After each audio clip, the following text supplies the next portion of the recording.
दोस्तों, क्या आप कोई वाटर प्यूरिफायर लेने का सोच रहे हैं? कौन सा लेंगे? ऑर्डिनरी यूवी वाला, ई बॉइलिंग वाला या एडवांस ई बॉइलिंग प्लस वाला? यूवी लेंगे, यूएफ लेंगे, आरओ लेंगे या सब कुछ एक साथ लेंगे? क्या आपको पता चल चुका है कि आरओ टेक्नोलॉजी से पानी का टीडीएस कुछ ज्यादा ही कम हो जाता है? तो टीडीएस को कैसे बढ़ाएंगे? किसी टीडीएस कंट्रोलर से या मिनरल कार्ट्रिज से? कार्ट्रिज अगर लेना है तो कौन सा लेंगे? मिनरल, अल्कलाइन या कॉपर का? बचपन से पढ़ा था कि पानी से हमें मिनरल्स मिलते हैं, विटामिन नहीं। तो फिर ये विटामिन B12 के कार्ट्रिजेस मार्केट में क्यों आए? ये फिल्टर चेंजिंग अलार्म अपने प्यूरिफायर में होने का सच में कुछ फायदा है?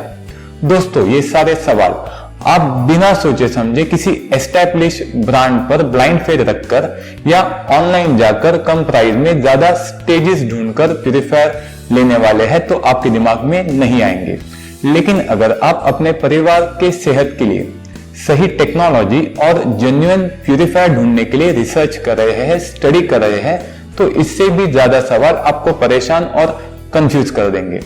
तो इस वीडियो में, जिसका नाम है marketing gimmicks of water purifiers in India, मैं चंदन मंत्री, आपका दोस्त, अपने घर के लिए एक छोटा सा प्यूरिफायर खरीदते समय आने वाले बड़े परेशानियों से छुटकारा दिलाने की आपको पूरी कोशिश करूंगा। मार्केटिंग गिमिक्स का हिंदी में मतलब होता है ग्राहकों को आकर्षित करने या खरीदने के लिए उकसाने की चाल। तो इस वीडियो के जरिए मैं उन सारे मार्केटिंग गिमिक्स की सच्चाई आपके सामने लाऊंगा जिन्हें दिखाकर पिछले कई सालों से हमें फंसाया जा रहा है। तो चलिए शुरुआत करते हैं ई बॉइलिंग से। वैसे तो मैंने अपने एक पुराने video history of domestic water purifiers in India में ऐसे कुछ गिमिक्स के बारे में डिटेल में बात की है। फिर भी अगर हम गूगल में सर्च करें what is E boiling in water purifiers तो जवाब मिलेगा in this method of purification UV rays passes through water, जिसका आसान मतलब है कि ई बॉइलिंग और कुछ भी नहीं, यूवी टेक्नोलॉजी ही है। ये ई बॉइलिंग वाटर प्यूरिफायर इंडस्ट्री का सबसे पहला, पुराना और बड़ा मार्केटिंग गिमिक है। आपके घर के प्यूरिफायर में ई बॉइलिंग या ई बॉइलिंग प्लस होने से कहीं ज्यादा इंपॉर्टेंट है यूवी चेंबर स्टेनलेस स्टील का होना, यूवी लैम्प को समय पर बदलना और इस क्वार्ट्ज ग्लास को क्लीन रखना। अभी चलते हैं टीडीएस कंट्रोलर की तरफ। वैसे मैंने अपने पहले के वीडियोस में भी कहा है कि टीडीएस कंट्रोलर और कुछ भी नहीं है, सिर्फ एक बाईपास वॉल है जिससे आरओ के प्योरेस्ट वाटर में थोड़ा इनप्योर पानी मिला के टीडीएस को बढ़ाया जाता है, जो मेरे हिसाब से हमारे इंडस्ट्री का सबसे गलत गिमिक है। इस टीडीएस कंट्रोलर का और भी एक बड़ा डिसएडवांटेज है। मेम्ब्रेन चोकअप होने के बाद भी इस टीडीएस कंट्रोलर के जरिए पानी आगे बढ़ते ही रहेगा। अगर आपके घर के प्यूरिफायर में ये टीडीएस कंट्रोलर पहले से ही मौजूद है तो उसे लगाने का सही तरीका आप हमारे नए ईवीएन मॉडल वाले वीडियो में देख सकते हैं। अभी प्यूरिफायर में सेडिमेंट और कार्बन, इन दो बेसिक कार्ट्रिजेस के अलावा लगने वाले सभी नए कार्ट्रिजेस के बारे में जान के लेते हैं। मिनरल, अल्कलाइन, विटामिन B12 और कॉपर। पानी से हमें कुछ 15-16 मिनरल्स मिलते हैं जिसमें नॉर्मली कैल्शियम और मैग्नीशियम का प्रमाण अधिक होता है। फिर ये chloride, sodium, iron, nitride, fluoride जैसे अन्य क्षार भी होते हैं। फ्लोराइड वैसे तो हार्मफुल माना जाता है लेकिन बहुत ही कम मात्रा में हमारे दांतों के लिए इसेंशियल है, जिसका नेचुरल सोर्स सिर्फ पानी है। तो जब भी कोई कंपनी पहले आरओ से 90% से ज्यादा मिनरल्स निकाल के दोबारा अपने कार्ट्रिज द्वारा पानी में मिनरल्स ऐड करने की बात करती है, उनका कार्ट्रिज चाहे कितना अच्छा क्यों ना हो, मुश्किल से 3-4 से ज्यादा मिनरल्स ऐड नहीं कर पाता, जिसकी मात्रा भी आवश्यकता से बहुत ही ज्यादा कम होती है। तो हमारे बॉडी को लगने वाले बाकी मिनरल्स का क्या? ये सवाल हमने उन कार्ट्रिज देने वाले कंपनियों से पूछना चाहिए। ये अल्कलाइन कार्ट्रिज तो काफी बड़ा और कॉन्ट्राडिक्टरी सब्जेक्ट है। इस विषय पर मेरा एक अलग वीडियो यूट्यूब पर अवेलेबल है जिसमें अल्कलाइन कार्ट्रिज, अल्कलाइन आयोनाइजर और अल्कलाइन वाटर में डिटेल में बताया गया है, जो आप देख सकते हैं। फिलहाल मैं सिर्फ इतना कहना चाहूंगा कि बिना किसी केमिकल के सिर्फ नेचुरल मीडिया को इस्तेमाल करके किसी भी कार्ट्रिज को, पानी को अल्कलाइन बनाना संभव नहीं है। तो ये अल्कलाइन कार्ट्रिज आपके प्यूरिफायर में न होना ही अच्छा होगा। अभी बात करेंगे विटामिन B12 कार्ट्रिजेस की। वैसे तो ह्यूमन बॉडी को कुल 13 विटामिन लगते हैं, जो मिलने का सोर्स हमारा खाना है, पानी नहीं। फिर भी कुछ लोग अगर हमें पानी से विटामिन देना चाहते थे तो मल्टी विटामिन के कार्ट्रिज देते थे। सिर्फ विटामिन B12 का कार्ट्रिज क्यों दिया गया? जवाब मैं आपको देता हूं। जिस गुजरात में काफी पहले आरओ बिकने लगे, जिस गुजरात में काफी ज्यादा आरओ बिके और आज जिस गुजरात में काफी सस्ते में आरओ बिक रहे हैं, उसी गुजरात में पिछले कुछ सालों से विटामिन B12 डिफिशियंसी के केसेस बढ़ने लगे। वहां के डॉक्टरों ने जब इस विषय पर रिसर्च किया तो उनके ध्यान में आया कि जिन लोगों में ये विटामिन B12 की डिफिशियंसी पाई जा रही है, बहुतों के घरों में आरओ लगे हुए हैं। तो डॉक्टरों ने अपने पेशेंट्स को आरओ का पानी पीने से मना किया। देखते देखते ये बात पूरी गुजरात में फैल गई, यहां तक कि वहां के लोकल न्यूज़पेपर में भी आ गई। इस निगेटिव पब्लिसिटी से वहां की आरओ इंडस्ट्री काफी सफर होने लगी, जिसमें से बाहर निकलने का काफी आसान रास्ता उन्होंने सिर्फ एक स्टिकर को प्रिंट करके निकाला। उनके पुराने कार्ट्रिजेस पर पहले मिनरल कम अल्कलाइन के स्टिकर लगते थे, उसी के ऊपर सिर्फ विटामिन B12 प्रिंट करके चिपकाया गया। अभी हमारा आखिरी और सबसे लेटेस्ट कॉपर कार्ट्रिज।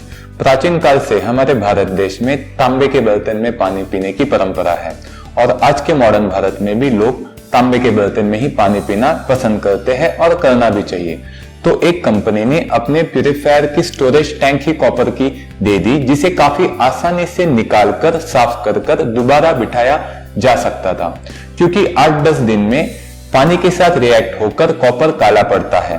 वो काली लेयर कॉपर डाइऑक्साइड की होती है, जिसे समय समय पर क्लीन करना बहुत ही ज्यादा आवश्यक है, जो इस कॉपर कार्ट्रिज में क्लीन करना संभव नहीं है। दूसरी बात, आयुर्वेद के हिसाब से रात भर तांबे के बर्तन में पानी रखकर सुबह उठना सबसे ज्यादा गुणकारी है।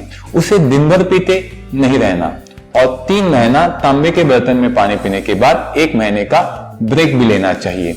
ये तीनों बातें ये कॉपर कार्ट्रिज बनाने वालों ने ध्यान में ही नहीं ली। जिस तरीके से हमारे बॉइलिंग के ऊपर के विश्वास को देखकर सिर्फ ई बॉइलिंग नाम रखा गया, बिल्कुल उसी प्रकार हमारे कॉपर के ऊपर के सेंटिमेंट्स को देखकर बिना कुछ सोचे समझे ये कॉपर कार्ट्रिज बनाए गए। इन चारों झूठे कार्ट्रिजेस की सच्चाई जानने के बाद अभी बारी आती है फिल्टर चेंजिंग अलार्म की, जो आजकल काफी कंपनियां देती है। क्या आपको पता है ये फिल्टर चेंजिंग अलार्म आखिर होता कैसे है? ये रहा, ये एक छोटा सा डिजिटल मेमोरी को रिस्टोर करने वाला टाइमर है। बस इसे इलेक्ट्रिक सप्लाई दो और इसकी उल्टी गिनती चालू हो जाती है। ये टाइमर 400 घंटे पर शुरू हो जाएगा और 0 आवर्स होते ही फिल्टर को बदलने का अलार्म बजा देगा।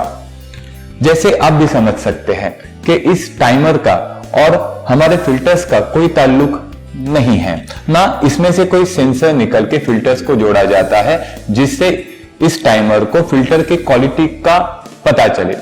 आपके पानी की क्वालिटी चाहे कितनी भी अच्छी हो या खराब हो, फिल्टर्स की कंडीशन चाहे जैसी भी हो, यह टाइमर तो 400 घंटा पूरे करने के बाद ही बजेगा। और एक बात, ये अपने फिल्टर्स के ऊपर उसका लाइफ महीनों में लिखना, जैसे 3 महीने, 6 महीने या 1 साल, या फिर लीटर्स में लिखना, जैसे 2, 3 या 4000 लीटर्स, ये भी एक किस्म का मार्केटिंग गिमिक ही होता है, क्योंकि किसी भी फिल्टर्स का लाइफ उसमें से जाने वाले पानी के क्वांटिटी से ज्यादा क्वालिटी पर निर्भर होता है। और जब भी कोई कंपनी अपने कार्ट्रिज के ऊपर उसका लाइफ लिखती है, फॉर एग्जांपल 2500 लीटर, तो उसमें से जाने वाले इनलेट वाटर क्वालिटी के स्टैंडर्ड्स, पैरामीटर्स, टर्बिडिटी का लेवल किसने डिसाइड किया? कितने एनटीयू टर्बिडिटी पर वो कार्ट्रिज 2500 लीटर तक चलेगा? मौसम और जगह के हिसाब से पानी की गुणवत्ता, टर्बिडिटी लेवल बदल जाती है। तो एक ही किस्म का कार्ट्रिज हर टाइप के पानी में 2500 लीटर कैसे चल सकता है? जैसे मैंने हमारे कंपोनेंट वाले वीडियो में भी कहा था कि अगर हमारे pre filtration housie semi transparent या फुल्ली ट्रांसपेरेंट हो, या फिर हमारे जो सेडिमेंट फिल्टर्स है वो ओपनेबल हो, तो इन फिल्टर्स की कंडीशन देख के ही हमें पता चल जाएगा कि कभी हमें इसे क्लीन करना है या बदलना है।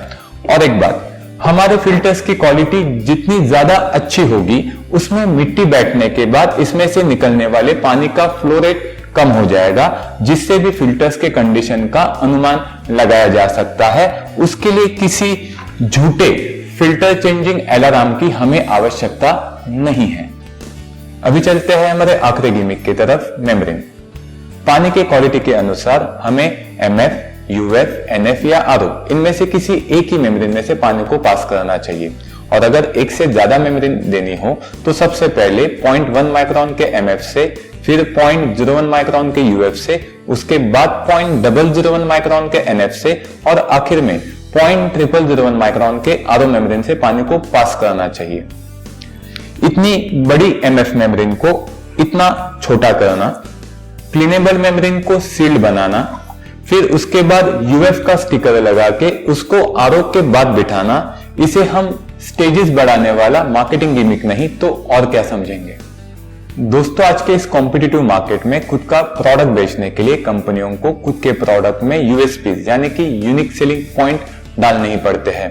अपने प्रोडक्ट में कुछ ऐसा देना पड़ता है जो लोगों को दूसरों के पास न मिले, फिर चाहे वो अच्छे जेन्युइन फीचर्स हो या गलत मार्केटिंग गिमिक्स। और आज के इस मार्केटिंग गिमिक से भरे माहौल में अगर आप अपने परिवार को वाटर पोल्यूशन और वाटर बॉर्न डिजीज से सुरक्षित रखने के लिए एक प्यूरिफायर खरीदना चाहते हैं तो आपको वाटर ट्रीटमेंट को समझना होगा, डोमेस्टिक वाटर प्यूरिफिकेशन को समझना होगा और आपके घर पे आने वाले पानी की क्वालिटी को भी समझना होगा, जिसमें आपका सहयोग, आपका मार्गदर्शन करने के लिए हमने YouTube पर काफी वीडियोस डाल के रखे हैं। इस वीडियो की समाप्ति के समय मैं आपको मार्केटिंग गिमिक से बचने की एक टिप देना चाहता हूं। किसी भी कंपनी का रिप्रेजेंटेटिव अगर आपको उनके प्यूरिफायर की सभी स्टेजेस, फीचर्स, यूएसपीज को अच्छे से समझा नहीं पाया तो समझ लीजिए कि वो कंपनी आपको बेवकूफ बना रही है। सिर्फ बड़े नाम लेकर जैसे ई बॉइलिंग या टीडीएस कंट्रोलर या पेटेंट करवाकर जैसे एससीएमटी टेक्नोलॉजी या एफ डिस्ट्रप्टर कोई टेक्नोलॉजी अच्छी नहीं होती।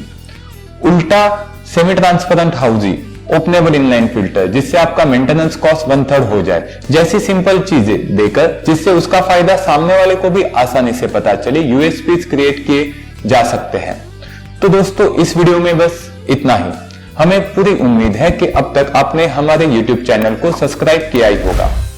जाते जाते आपसे और एक प्रार्थना है कि कृपया इस वीडियो को लाइक करें, आपके पहचान में शेयर करें, जिससे ये वीडियो ज्यादा से ज्यादा लोगों तक पहुंचे। हमारे बारे में जानने के लिए आप हमारी वेबसाइट पर विजिट कर सकते हैं। आपके कोई भी सवाल आप हमसे डायरेक्ट या YouTube कमेंट के जरिए पूछ सकते हैं।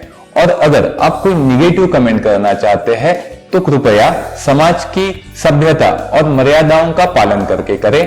धन्यवाद।